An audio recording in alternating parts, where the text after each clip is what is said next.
எட்டு திசை மணக்க கந்தனுக்கு வந்தது சந்தன காவடியே. வெள்ளி மணி குலுங்க வேலனுக்கு வந்தது மென்மலர் காவடியே. மத்தளங்கள் முழங்க மன்னனுக்கு வந்தது பொன்மயில் காவடியே. மந்திரங்கள் துலங்க ஐயனுக்கு வந்தது பாக்குட காவடியே.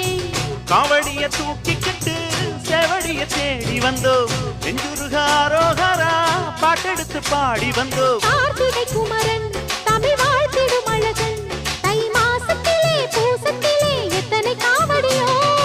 எந்த வேலு வந்தாலும் தந்த வேலின் முன்னாலே சரணம் சரணம் சொல்லணும் சரணம் சரணம்.